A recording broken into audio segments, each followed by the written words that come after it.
Pour cette enquête, une famille de particuliers nous contacte. Ils semblent subir divers phénomènes dans leur appartement. Apparitions, bruits étranges et sensations d'oppression omniprésentes. D'après leurs témoignages, tout semble se passer le plus souvent dans leur chambre. Tout cela semblerait avoir un lien avec un mystérieux miroir qu'ils posséderaient depuis quelque temps.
T'envoies de l'infrarouge, donc bien, c'est obligé. Dans un premier temps, nous décidons de prendre plusieurs clichés des lieux à l'aide de notre appareil photo à spectre complet et notre spot infrarouge. Une curieuse anomalie nous interpelle sur l'une de nos photos, alors que celle-ci n'apparaît pas sur d'autres clichés, pris sous le même angle et les mêmes conditions.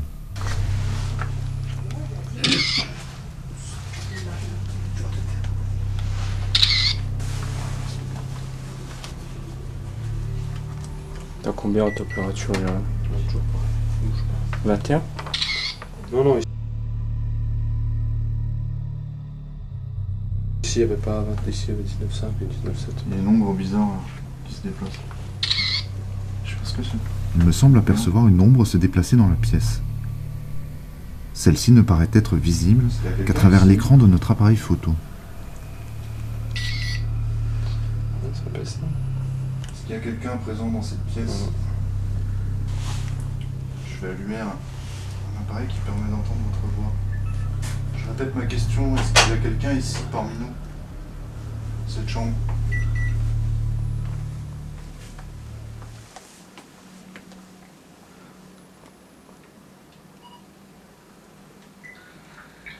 Je répète ma question, est-ce qu'il y a quelqu'un ici parmi nous?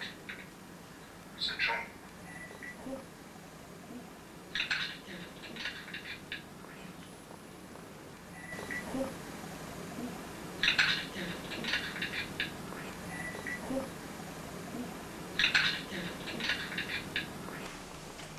Pouvez-vous nous redire votre nom? Dites-nous votre nom. Parlez dans cet appareil et dites-le nous clairement.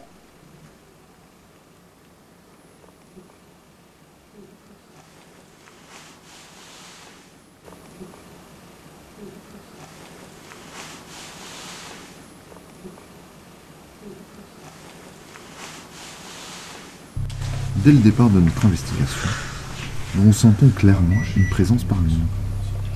Plusieurs phénomènes nous le confirment. Nous ne sommes pas seuls.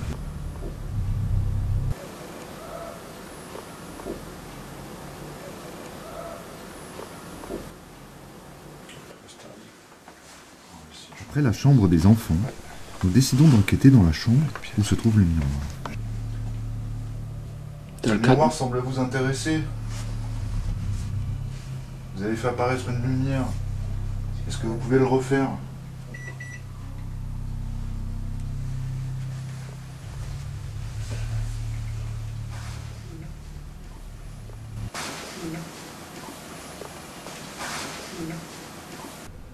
Pouvez-vous nous faire un bruit, nous faire un signe? Frapper dans un mur?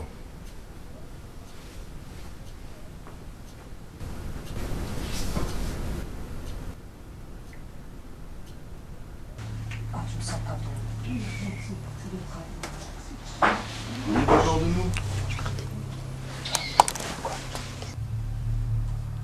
Ah, j'ai un petit pied. Tout petit. Je sais pas si t'as vu. Je suis un tout petit. Allez, Ah ouais. c'est bien, essayez de le toucher. Allez-y. À cet instant, une curieuse anomalie lumineuse semble sortir du détecteur EMF. Touchez-le encore une fois. C'est quoi, j'ai vu un truc passer dans la caméra comme un orbe. Ah bah j'ai senti un frisson au moment là. Vous pouvez utiliser cet appareil pour répondre à nos questions. Vous pouvez le faire clignoter une fois pour oui et 2 fois pour non. C'est le frisson. On touche dans l'eau.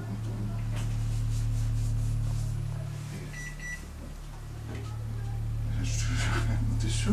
Oui. J'ai trop l'impression que tu... Non, je t'avais touché. Essayez de répondre à nos questions en faisant clignoter cet appareil une fois pour oui, 2 fois pour non. Êtes-vous ici parmi nous?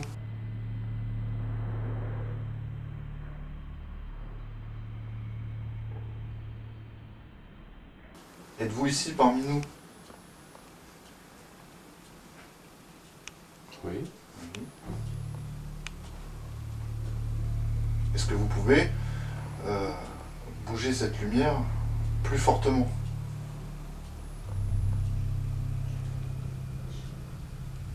Oh. Troisième quand même. Le détecteur EMF s'allume à nouveau.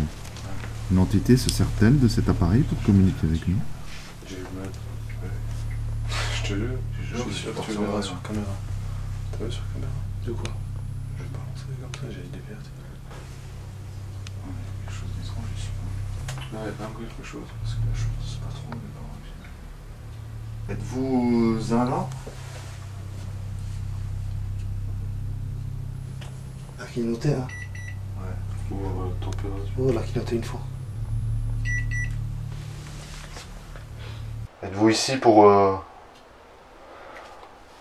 protéger votre famille?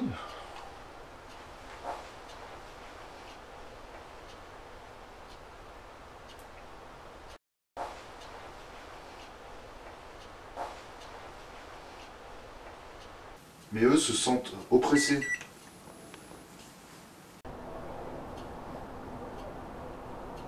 Vous pensez qu'ils ne comprennent pas votre présence?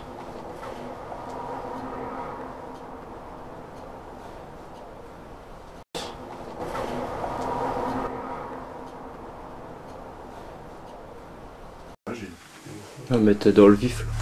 Ah ouais. C'est ça le truc. Nos téléphones éteints, nous ne pensons pas que ces interférences puissent provenir d'une source électrique.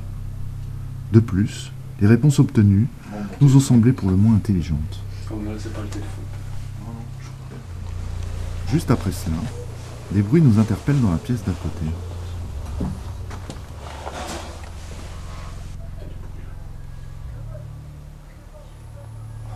Là, ouais. Ouais, j'ai entendu. Mais déjà, c'est quoi l'autre côté de ce mur? Y'a rien. Y'a rien. Est-ce que vous avez tapé contre ce mur? Ouais. Putain, c'est vous. Vous avez tapé contre ce mur? Vous avez tapé contre ce mur?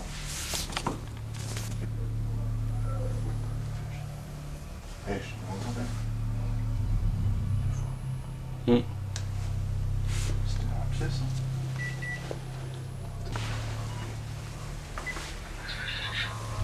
Est-ce que c'est qui a fait ces bruits qui avait tapé dans la pièce? Oh putain. Alors là. Est-ce que c'est vous qui avez fait ces bruits qui avaient tapé dans la pièce? Oui, ça parlait. Putain, ouais, mais ouais. Pouvez-vous nous donner votre nom? On sache qui vous êtes?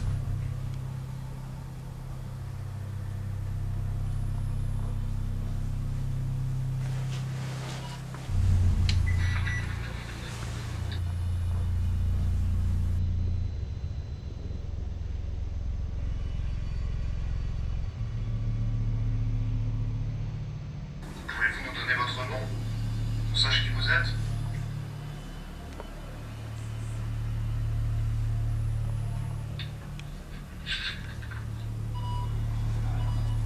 Putain, mais bruyant.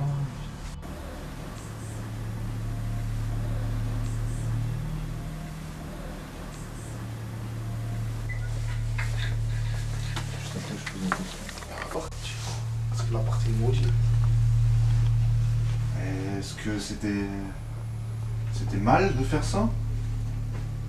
Est-ce qu'il n'aurait pas dû faire ça? Cet exorcisme? Eh bien, Quoi? essayons de filmer. Quand je parle, Ça va cramer là. T'as vu qu'elle s'est arrêtée là, non? Regarde, elle s'est arrêtée, non là. Qu'est-ce qui se passe? T'as plus de batterie, de toute façon, tu peux. ça sent cramé. Après avoir parlé d'exorcisme, et après avoir aperçu d'étranges lueurs dans le reflet du miroir, au moment où Yann s'apprête à s'approcher, notre équipement prend feu soudainement. Il s'agit du câble d'alimentation de notre lampe infrarouge. Celui-ci a littéralement fondu sous la chaleur. Nous n'expliquons pas une chaleur si intense. Les câbles sont soudés entre eux. Notre batterie n'est pourtant que de faible intensité, et jamais nous n'avions eu de tels problèmes avec cet équipement.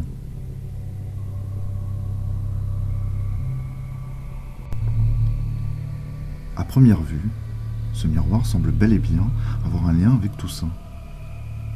Les phénomènes se sont enchaînés jusqu'à mettre feu à notre matériel. Nous avons donc été contraints d'arrêter l'enquête à ce moment. Les perturbations électromagnétiques autour de ce miroir sont inconstantes et ne semblent pas provenir d'une source électrique. Les preuves récoltées semblent indiquer que plusieurs entités se serviraient de ce miroir comme d'un catalyseur et qu'ils s'y nourriraient en énergie. C'est du moins ce que les choses semblent paraître.